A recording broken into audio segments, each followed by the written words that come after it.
In the animal kingdom, gorillas often greet each other with a hug. Certain species of penguins propose to their partner with a pebble. Female lions do all the hunting for their family. Orcas live with their parents their whole lives. While every family is different and every family is unique, the truth is, they're still our fam. Hey guys, we are in week 2 of our series Fam, and this is going to be a good one because we are talking all about family dysfunction. Okay, so I don't know about you, but when I was growing up, I really idolized those TV families, particularly the ones where they sat down to dinner like all together and they would listen to each other talk about their day and they would be supportive of each other. And if anybody was going through something like really tough, everybody would, find a way to let them know they were cared about. And they always spoke to each other in such a calm, friendly, pleasant tone. Not to mention their house was always clean, right? So I looked at that and I was like, I guess that's the way like a family is supposed to function, We all get around the dinner table and we're all supportive of each other and we talk about our days. And then I would look at my family and I would be like, this is a far cry from what, the families on TV look like. I remember being in middle school and really wanting to have that like TV family experience where we all get around the dinner table and we talk about our day and our feelings. But rather than being met with, a pleasing tone and tons of support when I went on and on and on and on and on and on and on and on talking about my day, I remember my mom being like, okay, you already said that, like we heard you. Or as soon as I finished talking, my dad would change the subject and I would feel like, are you even listening to me? Like, do you even care about my life and all the things that I just shared? And when I would start to get upset, my dad would try to like lighten the mood by poking me with his fork under the table, which he thought was funny. And I would be like, you are mocking my pain, right? Like you are making light of something that is important to me. And so what started off as me wanting to have this like connected moment of like, we're all going to sit around the dinner table and share about our lives would end up in me telling my parents what terrible, uncaring parents they are. And sometimes I would be crying and then they would be like, you ruined dinner. And I would be like, me? You ruined dinner. You don't listen to me. You don't want to hear about my life. Does this sound familiar? Right? So maybe you can relate because your family has had a few less than perfect moments of their own. Or maybe you feel like your family situation is a lot messier than other people's. You might even be thinking, JT, if you knew what a hot mess my family is, you would be shocked. But I'm going to let you in on a little secret. Everybody feels that way about their family at some point. And a lot of families feel that way about their family often. Believe it or not, that's true for pretty much every family. No family is perfect. Let me give you an example. Some of you might feel like there is a lot of tension in your home. Your family might slam doors or argue or yell. Some other families might have a lot of like underlying stress, but maybe nobody ever actually talks about it, but it's there, like you can sense it and you feel the stress whenever certain subjects are brought up. Maybe the subject of money or where we're going to go at the holidays or the behavior of certain step siblings or in-laws or any other number of touchy subjects. And that tension can make your house feel like a really stressful place to be all the time during coronavirus. Or maybe you've discovered some things about people in your family that have kind of broken your heart. Things that you wish now you hadn't known. Secrets about relationships or affairs or legal problems or really bad decisions. Secrets that have hurt people and caused problems in your home. Or maybe your family is facing other big problems. Maybe you're dealing with things like divorce, or a parent who left and never looked back, or siblings who are always in trouble. Maybe somebody in your family has a chronic illness or has even passed away. And things like that can leave your family feeling way different than those perfect TV families. It can leave you feeling like your family is a hot mess. And there are a whole range of things that your family might be dealing with. In some way or another, though, you need to know that no family is perfect. None of them. Even the ones you're like, that family seems pretty perfect. No family is perfect. What's difficult about this is that sometimes we think that nothing good could ever come from our imperfect family. We think nothing's going to come of it except a bunch of heartbreak and sadness and disappointment. We tend to think that our hot mess of a family is beyond repair and that God couldn't use us if we come from a family like that. But as we'll see today, that could not be further from the truth, which I think is encouraging. So one of the things that I particularly love about the Bible is that we get to see over and over again how God uses really irregular people, even families that are messed up. So today I want to share a story with you from the Bible about a family that is totally dysfunctional. You are going to see the extent of the dysfunction in this family, but then you're also going to see how God takes all of this dysfunction and is able to bring about something remarkable through this family. And this gives us hope for our own families that, okay, if there's dysfunction there, that God can still make something really great out of it. So this story is going to start with a man named Abraham. So God promised Abraham and a lot of descendants, and he promised to use his descendants, his family, in a really big way. So I want you to listen to what God promises Abraham, and this is in Genesis chapter 17. It begins, "You will be the father of many nations. No longer will you be called Abram, your name will be Abraham, for I have made you a father of many nations. I will make you very fruitful. I will make nations of you, and kings will come from you. I will establish my covenant as an everlasting covenant between me and you and your descendants after you for the generations to come, to be your God and the God of your descendants after you. The whole land of Canaan, where you now reside as a foreigner, I will give to you as an everlasting possession to you and your descendants after you, and I will be their God." One of the really cool things about hearing one of God's promises is that we get to then see how God brings about the fulfillment of that promise.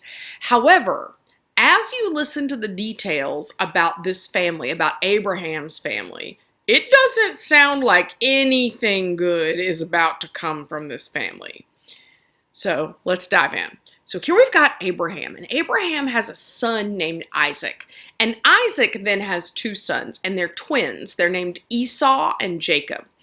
And even though they're twins, these two guys couldn't be more different from each other. Esau is, interestingly enough, described as a red, hairy man who is a very skillful hunter. Jacob is described as someone who is smooth, so not hairy. These are weird details, right? And Jacob is described as someone who would rather stay home. He is not the type to go out and do all the hunting, right? So they look different, they act different, they have different interests, they have different amounts of hair, right?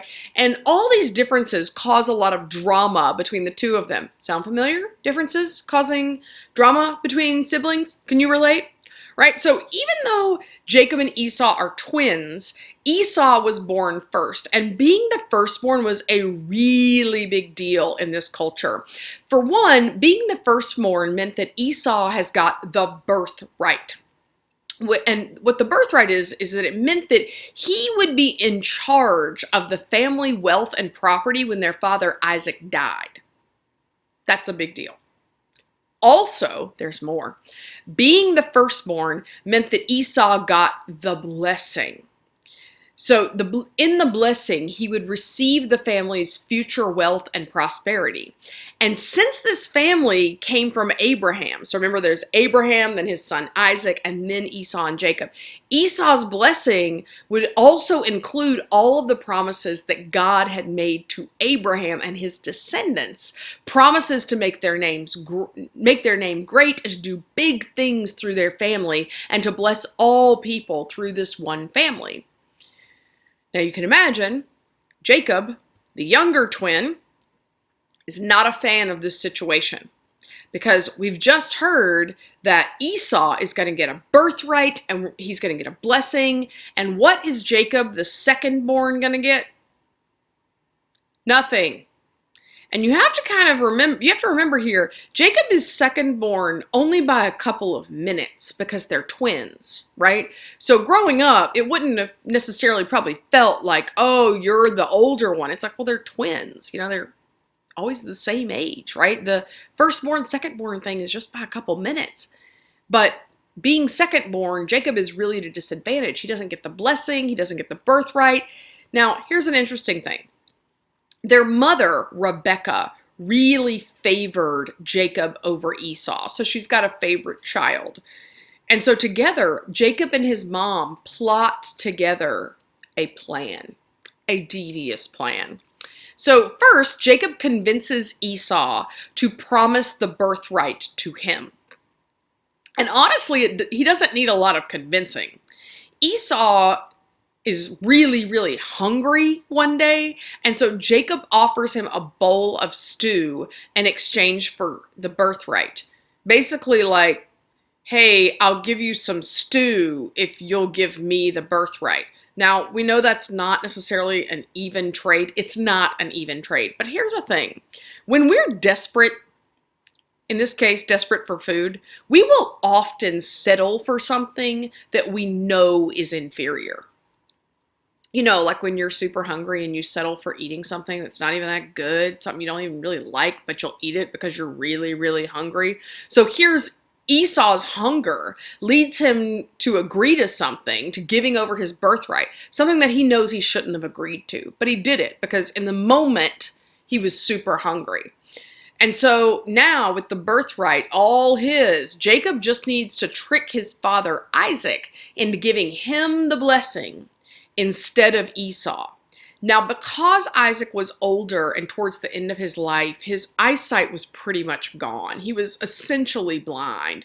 So when it comes time to give Esau the family blessing, Jacob's mom helps to disguise Jacob as his brother to trick Isaac, because he's pretty much blind, into giving Jacob the blessing that was owed to Esau. Now, how would they trick him? Well, remember, Esau is described as hairy and Jacob is described as smooth. I know, weird descriptors. So what they do is they give Jacob and his mom Rebecca, they give Jacob some goat skin to put on his hands so that as his father, who's blind, is like touching him, he'll feel that hair and think that it's Esau. And so, therefore, trick Isaac, the father, into giving Jacob, with goat skin on his hands, Esau's blessing, because they're tricking Isaac into thinking it's Esau. Believe it or not, this actually works. And so Isaac gives Jacob the blessing because he thinks that he's giving it to Esau. So, of course, Esau comes in a few moments later and overhears this, has no idea what Jacob is doing, figures it out. And when their father, Isaac, then realizes what's happening, look at what then plays out. So this is in Genesis chapter 27, verse 34. It says, when Esau heard his father's words, he burst out with a loud and bitter cry and said to his father, "Bless me too, my father." But he said, "Your brother came here deceitfully and took your blessing." Esau said, "Isn't he rightly named Jacob? This is the second time that he has taken advantage of me. He took my birthright and now he has taken my blessing." Then he asked, "Haven't you reserved any blessing for me?" And Isaac answered Esau, "I have made him lord over you, and have made all his relatives his servants, and I have sustained him with grain and new wine. So what can I possibly do for you, my son?" Esau said to his father, "Do you have only one blessing, my father? Bless me too, my father." Then Esau wept aloud. Trust me when I tell you, it gets worse from there. After some heated conversation, when all this goes down, we find out that now Esau is so angry that he is planning to kill Jacob.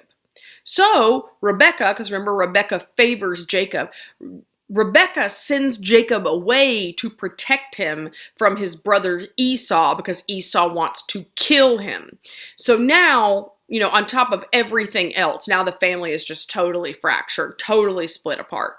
So you might be wondering, what is the point of this story?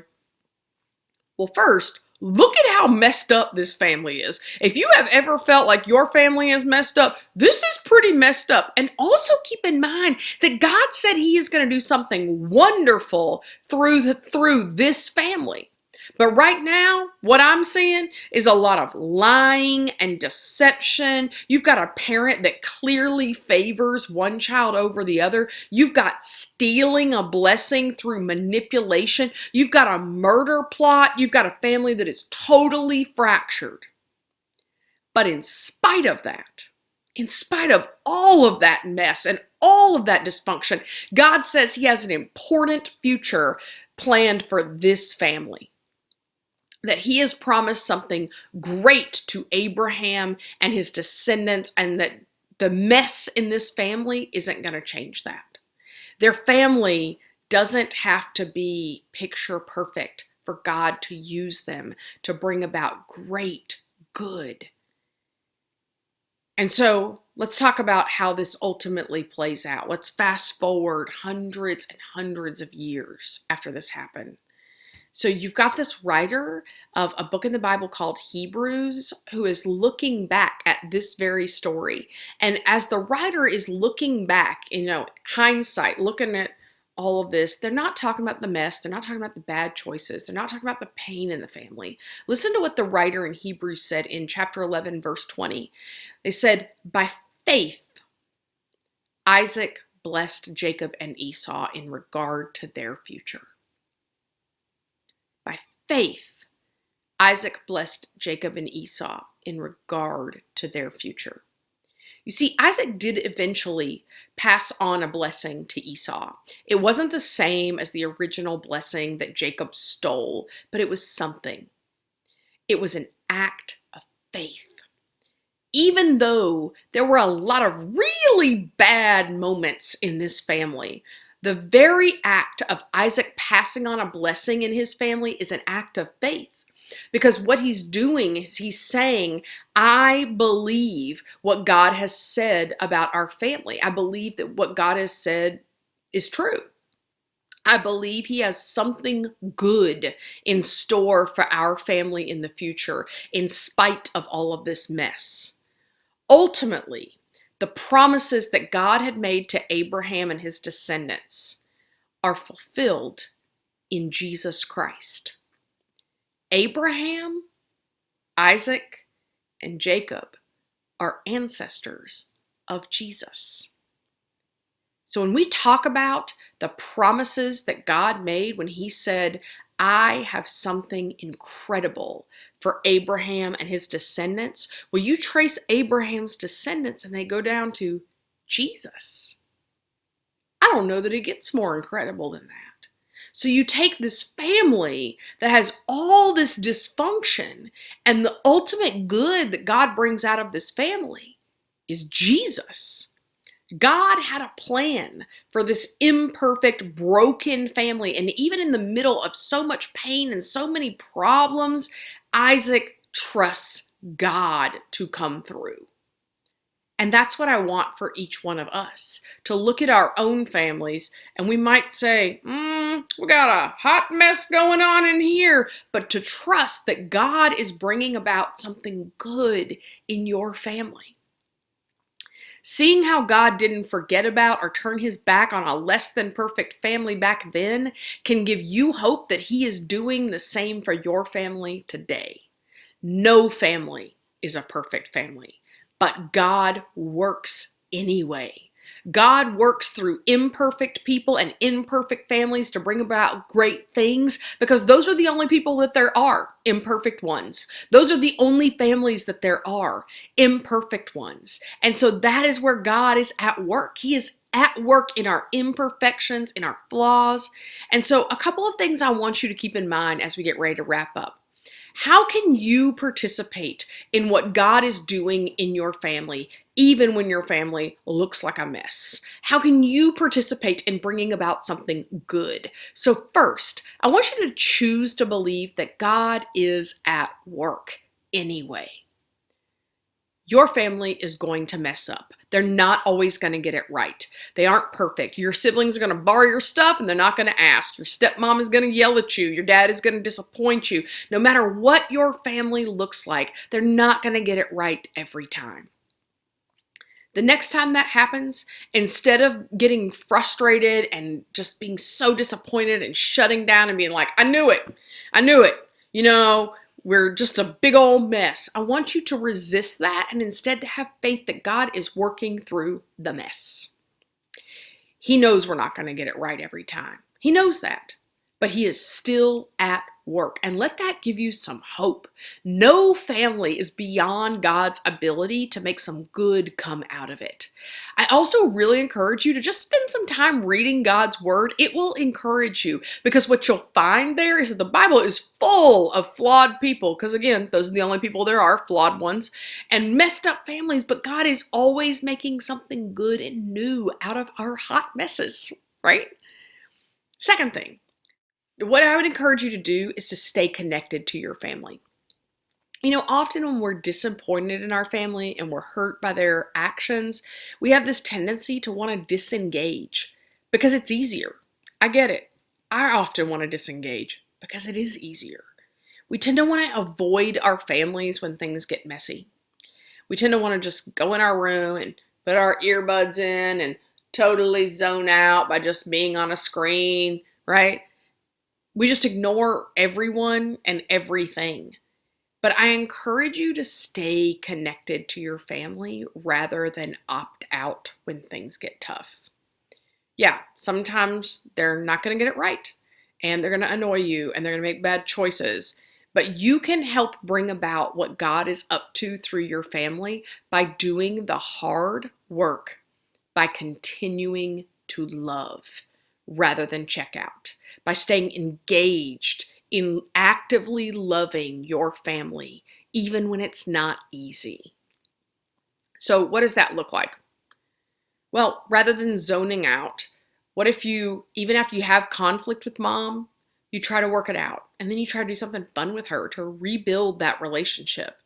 Or maybe you hang out with grandpa because maybe that's something that you've disengaged from because you're like, I don't really feel like we're on the same page. We don't necessarily understand each other. But rather than opt out, that you invest in that relationship where you find some commonality. Or rather than rehearse all of the ways that your siblings are on your nerves and all the ways they mess up, what if you make a conscious choice to forgive them and again, work on building a relationship there? You see, we are reminded that perfection isn't the standard. It's not God's standard for our family. And so perfection can't be our standard for our family.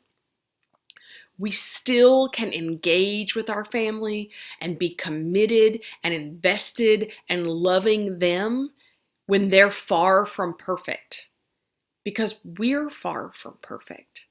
And our deepest hope is that our family will love us even in our imperfections. And our deepest hope is that God will bring about something good through our family and through us, even in our imperfections. And so we get to participate in that by saying, I'll engage with my family. I will love really well, even when my family's not perfect. I love you guys.